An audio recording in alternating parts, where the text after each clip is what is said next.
tractant d'un tema que al voltant de tota la nova ordenació de la universitat, tot allò que fa referència a la recerca, a la innovació, a la universitat com a eina de transformació de la pròpia societat, això són dues persones que pel seu origen, per la seva dedicació, per la seva presència en el món acadèmic, els dona una autoritat molt especial, en la que, a més, amb tota sinceritat, valorem molt que s'ha definit un espai en el que ha estat possible avançar amb coincidències, segurament també amb discrepàncies, ara ho sabrem, però també amb coincidències que no sempre són freqüents en el nostre moment.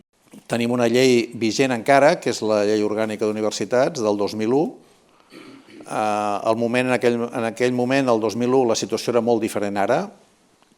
Durant aquests anys, és a dir, aquests 20 anys pesen perquè la transformació, com podeu imaginar, social, tecnològica, de tota manera no cal que us ho expliqui, ha sigut espectacular. Per tant, diguem-ne, la LOSU es planteja, entenc jo, independentment de la virtut o de l'encert o no l'encert a l'hora de fer-la, que ho podem comentar, es planteja com una necessitat d'adaptació d'un sistema que ha d'afrontar reptes, ha d'encarar reptes que són molt diferents dels que en aquell moment hi havia.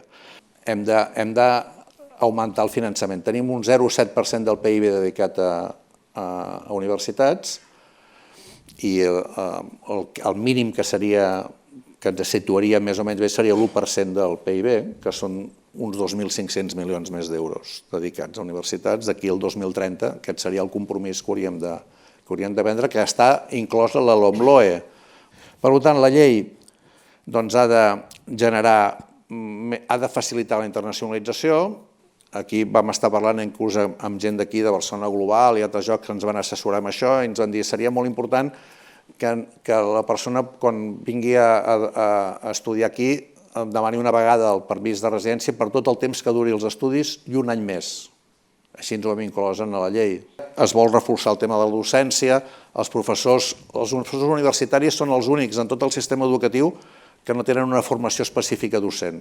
Ara hem incorporat la idea que es pugui fer un curs de formació docent al començament. Els estudiants hem incorporat, jo crec, molts elements de drets pels estudiants i de més capacitat per temes de mentoria, tutoria, de serveis que puguin fer.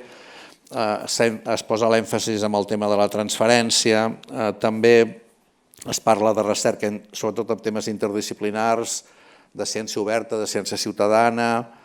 Hem intentat escurçar la carrera acadèmica de tal manera que ara, quan acabes la carrera i fas el doctorat, quan més o menys cap als 35 anys puguis tenir una posició permanent a la universitat, cosa que ara està passant als 45 o als 50, si és que passa, és a dir, reduir el temps de formació acadèmica. Hem incorporat temes de gènere que també estaven molt de gènere i d'inclusió social i d'incorporació de persones amb discapacitat que no estava present tampoc en l'estructura. Hem incorporat temes de cultura, la relació entre cultura i universitats. Jo crec que és important també, s'han reduït les taxes, a la LOSU es bloqueja l'augment de taxes i la llei, que és una llei complicada perquè ha d'acceptar la situació europea, ha de reconèixer la situació d'estat descentralitzat i ha de reconèixer l'autonomia de les universitats, navega en aquest mar complicat i intenta treballar per preservar els espais d'autonomia que s'han pogut anar generant. Per tant, jo diria, potser m'equivoco i aquí podeu opinar, que hem evitat la lògica homogeneitzadora del sistema, i hem tendit a treballar amb el reconeixement d'aquesta diversitat que ens sembla que és una riquesa del país des de tots punts de vista. Amb la LOSU aprovada tenim un panorama relativament nou que des del nostre punt de vista és més un punt de partida que no pas un punt d'arribada.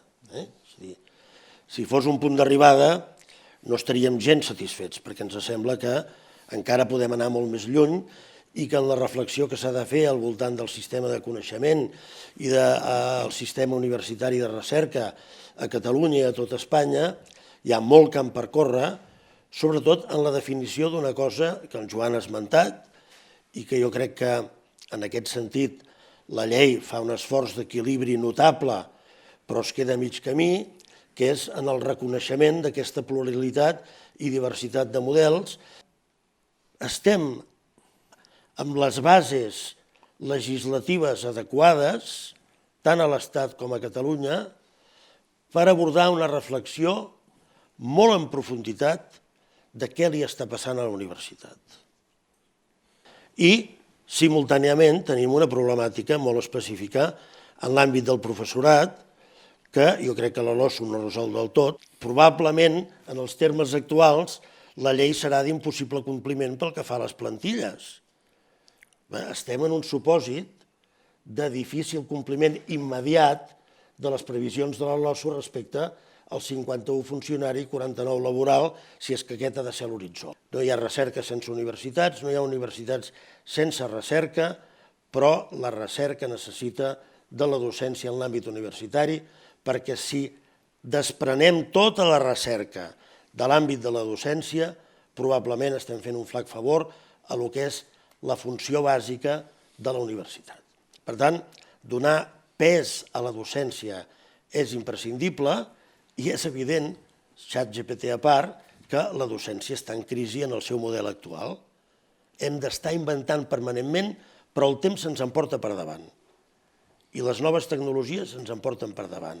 I el canvi de mètodes en la docència hauria de ser un objectiu preferent i principal d'un sistema que no l'arreglen en aquest sentit les lleis, sinó que l'hauria d'arreglar una reflexió conceptual a fons de què és el que ens està passant i què és el que ens convindria en el futur més immediat. Acabo. Crec que en el panorama actual, i això tampoc no seria una raó suficient, però probablement és una condició necessària, no tindrem més remei des de Catalunya que emprendre la reforma de la LUC.